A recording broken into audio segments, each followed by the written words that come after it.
아트골드입니다. 지난번 캐드 모델링 영상을 50번이나 보고 난 후에야 이해했다라는 구독자님이 있었습니다. 이 노력을 줄여드리고자 이번에는 가장 기본적인 커플링 실무 모델링 방법을 설명드리고 10명 정도는 실물 제작까지 진행을 도와드리는 이벤트를 진행해 보려고 합니다. 인터넷 검색 결과 은제품 커플링의 가격은 최저 3만원에서 최대 20만원까지 다양합니다. 가격으로만 그 가치를 따지는 것은 무리가 있지만 값에 쓰인 커플링은 고무형 틀로 복제하는 얇은 디자인들이 주류이고 고급 커플링은 디자인의 두께감과 밴드 형태로 보면 3D 프린팅을 기반으로 제작된 커플링으로 추정됩니다.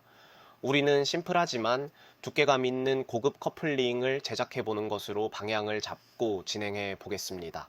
먼저 반지에는 첫 번째로 고려해야 할 조건이 있습니다. 반지의 두께입니다. 남자의 경우 반지를 착용하고 악수를 했을 때 착용한 반지가 두꺼우면 고문 도구가 될 수 있기 때문입니다. 대략 이 두께가 2mm를 넘어서지 않도록 주의해야 합니다. 반지 폭은 손마디 길이와 취향에 따라 결정될 수 있으므로 자유로운 선택의 폭을 주는 것이 좋습니다. 이 정도 제약 조건과 기준을 갖고 모델링을 진행하면서 추가 설명을 드리도록 하겠습니다. 먼저 반지 호수 레이어가 있는 기준 파일을 엽니다. 여자 단면 레이어를 만들고 활성화시킵니다. 구분하기 위해서 레이어 색상도 바꿔줍니다.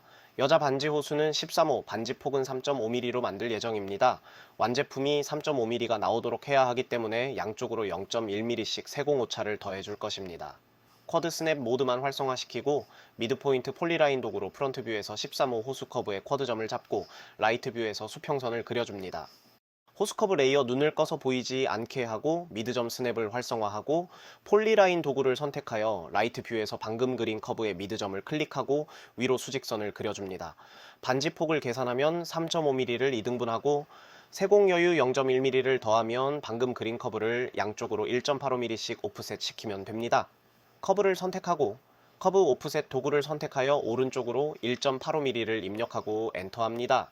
반복을 위해서 마우스 오른쪽 버튼을 누르고 마우스를 움직여 오른쪽 방향으로 정하고 마우스 왼쪽 버튼을 누르면 동일 간격의 오프셋 커브가 만들어집니다. 반지 두께를 정하겠습니다. 실버는 조금 두툼한 것이 좋습니다.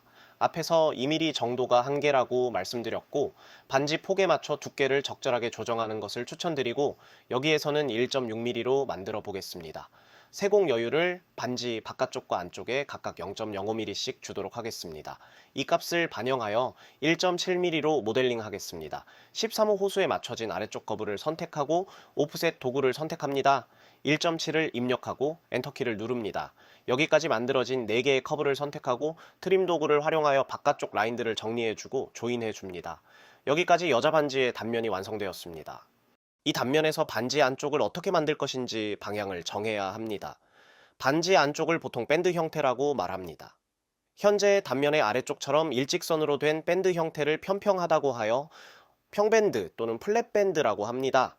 플랫밴드는 3D 프린팅이 나오기 전에 재래식으로 반지를 만들 때 주로 사용했던 대표적인 밴드 형태였습니다. 재래식 반지를 만들었던 때에도 이 평평했던 밴드 안쪽을 둥글게 만들었던 반지가 있었습니다. 반지 안쪽을 둥글게 깎아내기 위해서는 아주 숙련된 세공사가 균형 있게 깎아내야 했었기 때문에 아주 고급 반지에나 적용했던 고급 기술이었습니다. 안쪽이 평평한 밴드는 형태를 지칭하여 플랫 밴드라고 표현하는 데 반하여 둥글게 만든 반지는 편안하다는 느낌을 갖고 있다고 하여 컴포트 밴드라고 이름이 붙여져 있습니다. 기술 숙련도와 시간이 훨씬 많이 들어가기 때문에 현재도 이 컴포트 밴드로 제작된 커플링은 대략 10만원대 이상의 가격을 유지하고 있습니다. 3D 프린팅 기술이 나오면서 아주 숙련된 기술자보다 훨씬 정교하게 이 컴포트 밴드를 쉽게 만들게 되었습니다. 이제 평밴드를 컴포트 밴드로 만들겠습니다. 쿼드 스냅 도구를 비활성화하고 니어 스냅 도구를 활성화합니다. 홀을 그리는 도구를 선택하고 반지 단면의 왼쪽 측면의 근처점을 선택하고 쉬프트를 눌러 수평 이동할 수 있도록 제한한 다음 단면의 오른쪽 측면 라인을 클릭하고 가운데 기준선에 맞춰 둥근 홀을 만들어 줍니다. 이 홀은 개인 취향에 따라 달라질 수 있습니다. 반지 폭 3.5mm는 그렇게 넓은 반지는 아니기 때문에 안쪽 곡선의 공률을 조금 조정하겠습니다. 안쪽 커브를 선택하고 제어점 도구를 선택하여 커브의 제어점을 보이게 합니다. 왼쪽 제어점을 선택하고 Shift 키를 누른 상태에서 오른쪽 제어점도 선택합니다. 이동 도구를 선택하고 빈 곳을 클릭하여 클릭한 점이 스냅에 걸리지 않도록 합니다. 쉬프트 키를 누르고 제어점을 약간 아래쪽으로 내려주면서 안쪽 커브의 곡률을 조정해 줍니다. 다시 안쪽 커브를 선택하고 이동 도구를 선택하여 커브의 미드점을 클릭하고 밴드 커브 아래쪽 미드점으로 이동시킵니다. 밴드 위쪽도 다듬어 보겠습니다. 평평한 위면을 약간 곡률을 줘서 부드럽게 만들겠습니다. 아래쪽 커브를 만드는 것과 동일하기 때문에 설명은 생략하겠습니다. 이제 라이트 뷰의 사각형 프레임 바깥쪽을 클릭하고 왼쪽으로 드래그하여 사각 프레임과 윗면 커브, 아래쪽 커브가 선택될 수 있도록 합니다. 트림 도구를 선택하여 위쪽과 아래쪽 사각 프레임 커브를 트림해주고 바로 조인해 줍니다. 이제 반지 바깥쪽이 약간의 곡률을 갖고 반지 안쪽이 컴포트 밴드로 만들어질 수 있는 반지의 단면이 만들어졌습니다. 반지 단면을 보면 반지 윗면 바깥쪽 코너가 날카로워 보입니다. 이 부분에 약간 곡률을 만들어 부드러운 코너를 만들어 주겠습니다. 필렛 도구를 선택하고 0.5mm를 입력하고 양쪽 모서리에 곡률을 넣어줍니다. 이렇게 반지 단면을 만들어주면 세면이나 화장 시에 반지 모서리가 걸리적거리지 않게 될 것입니다. 이제 만들어진 단면이 13호 호수가 될 수 있도록 조정하겠습니다. 현재 13호에 맞춰 단면이 만들어져 있습니다. 이 크기로 솔리드를 만들면 세공시에 13호보다 커질 수밖에 없습니다. 이 솔리드를 출력하여 주조를 해야 하는데 주조 후에 석고를 털어내는 과정에서 고압의 수압 세척 과정에서 반지 형태가 틀어질 수 있고 주조 물줄기를 자를 때도 반지 형태가 틀어질 수 있습니다. 탈치 이 부분을 세공 과정에서 반지의 안쪽이 진원이 될 수 있도록 잡아줄 수 있어야 합니다. 주조된 출력물은 금속이기 때문에 약간 늘려주면서 잡아줄 수 있도록 해야 하기 때문에 모델링에서 이를 반영해 주어야 합니다. 이제 만들어진 단면이 이 고려사항이 반영될 수 있도록 조정하겠습니다. 반지 호수 레이어를 켜고 반지 단면을 선택한 후에 이동 도구를 선택하여 쿼드점을 잡고 반호수 아래로 이동시킵니다. 이제 모든 것이 고려된 반지 단면이 완성되었습니다. 호수 커브 레이어는 끄고 디폴트 레이어로 활성화합니다. 단면 커브가 선택된 상태에서 회전 도구를 선택하고 라이트 뷰로 커서를 옮겨 0을 누르고 엔터를 눌러 원점을 잡고 쉬프트 키를 누른 상태에서 Y축으로 회전축을 만들어주고 오른쪽 마우스 버튼을 눌러주면 솔리드가 만들어집니다. 투시도 뷰를 쉐이드 모드로 변경하면 완성된 솔리드를 볼 수 있습니다. 이 솔리드에 개인이 원하는 문구를 넣어 보도록 하겠습니다. 여기에서 참고해야 할 사항이 있습니다. 3D 프린팅으로 원하는 문구까지 포함해서 출력할 수 있는가에 대한 문제입니다.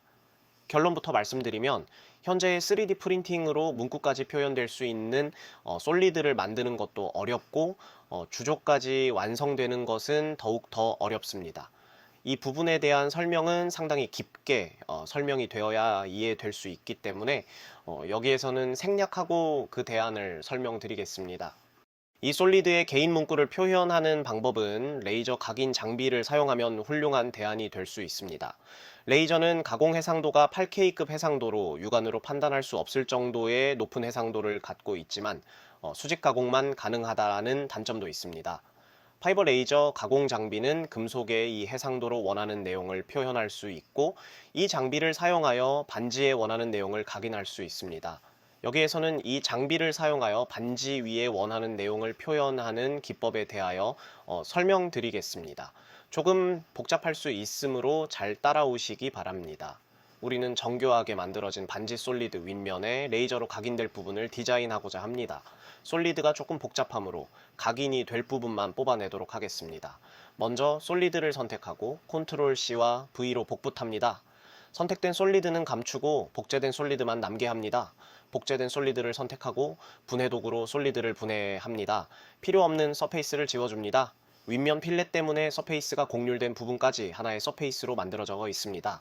측면 곡률 서페이스에는 각인할 생각이 없으므로 이 부분을 제거해 주어야 합니다. 이제 이 서페이스에서 곡률된 측면을 없앨 수 있도록 잘라내야 합니다. 아이소 커브를 생성하는 도구를 선택하고 서페이스를 클릭합니다. 엔드 스냅이 활성화된 것을 확인하시고 남아있는 서페이스를 클릭하면 서페이스 평면에 아이소 커브가 나타납니다. 반지 윗면에 해당되는 엔드점에서 클릭하고 위로 이동하여 다른 쪽 면의 엔드점도 클릭합니다. 마우스 오른쪽 버튼을 클릭하면 서페이스 위면에 두 개의 아이소 커브가 생성되어 있습니다. 이제 이 커브를 사용하여 서페이스를 잘라 줄 것입니다. 서페이스를 선택하고 트림 도구를 사용하여 방금 만든 아이소 커브 두 개를 클릭해 줍니다. 오른쪽 마우스 버튼을 눌러 엔터 해줍니다. 불필요한 서페이스를 선택하고 지워줍니다. 이제 UV 도구를 선택하여 반지 윗면 서페이스를 평면으로 만들어줍니다. 다른 커브도 같이 생성이 되는군요. 조금 전에 지운 서페이스까지 기억되어 UV 평면으로 만든 것 같습니다. 바깥쪽 커브는 지우고 안쪽에 좁은 커브만 남겨놓습니다. 커브 간격을 재어보면 펼친 평면 커브 폭이 약간 넓어 보입니다. 이것은 반지 서페이스가 곡면으로 만들어져 있기 때문에 펼쳐지면서 커진 것입니다. 이제 이 서페이스는 지웁니다. UV 평면으로 만들어진 커브를 선택하고 오프셋 도구로 0.3mm 오프셋 시킵니다. 이 안쪽 커브가 레이저로 각인될 내용을 표현할 수 있는 경계선입니다. 0.3mm 오차를 주는 것은 세공 과정의 오차와 레이저로 가공할 때 발생할 수 있는 오차를 반영한 것입니다. 레이저로 가공할 문구를 디자인해 보겠습니다. 한글도 되고 영문도 되고 그림도 되고 이모티콘도 가능할 수 있습니다. 그래픽 디자인이 가능하다면 표현해 보셔도 됩니다. 다만 첫째로 너무 작은 디테일을 표현하는 것은 주의하셔야 합니다. 각인 깊이가 0.3mm 정도 되기 때문에 작은 디테일은 가공 과정에서 녹아내릴 수 있기 때문입니다. 둘째로 너무 가로 길이가 긴 도안은 레이저가 수직 평면으로 가공되기 때문에 왜곡이 일어날 수 있으므로 가로폭을 2mm 이내로 표현하는 것이 좋습니다. 이 규칙을 사용하여 디자인해 볼까요? 이 안쪽 커브 범주 이내에서는 이렇게 자유롭게 디자인이 표현될 수 있습니다. 이름 영문을 약간 오프셋 시키는 것은 좀 더 굵은 글씨체로 각인될 수 있도록 표현하기 위한 것입니다. 기존 시중에서 보던 것과는 많이 다르지요? 알면 이렇게 자유로워질 수 있습니다. 이 각인 디자인은 솔리드에 표현하는 것이 아니고 레이저 각인으로 표현되어야 하는 것이므로 솔리드로 만들 필요는 없습니다. 이 디자인이 바로 레이저 마킹기로 옮겨져 각인될 수 있도록 할 것이기 때문입니다. 남자 반지는 반지 폭과 호수를 다르게 표현하여 솔리드를 만들 수 있겠지요. 물론 각인될 디자인도 다르게 표현할 수 있을 것입니다. 어때요? 3D 프린팅을 아는 것만으로도 멋진 디자인을 만들 수 있을 것 같지 않나요?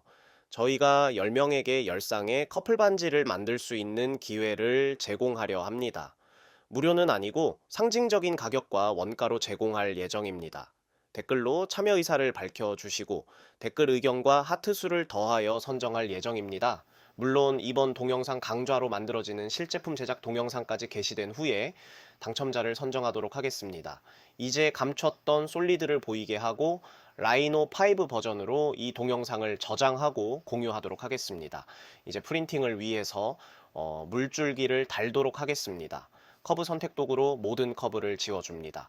반지 솔리드 맨 밑이 Z축으로 6mm 정도 올라가도록 조정합니다. 폴리라인 커브로 아래로 2mm 옆으로 반지 측면으로 2mm 정도 나올 수 있도록 그려줍니다.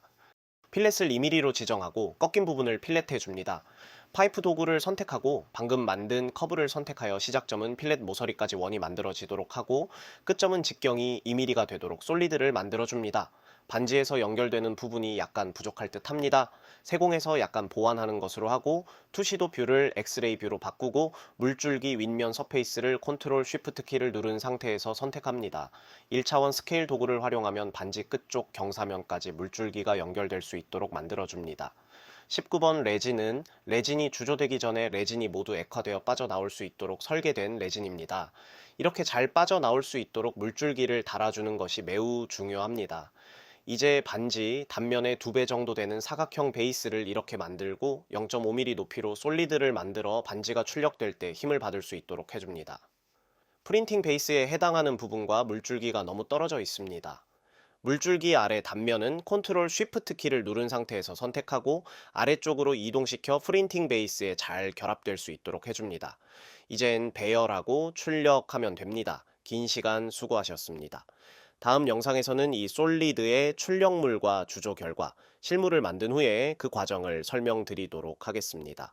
우리가 진행하는 이벤트에도 많은 관심과 참여 부탁드립니다. 감사합니다.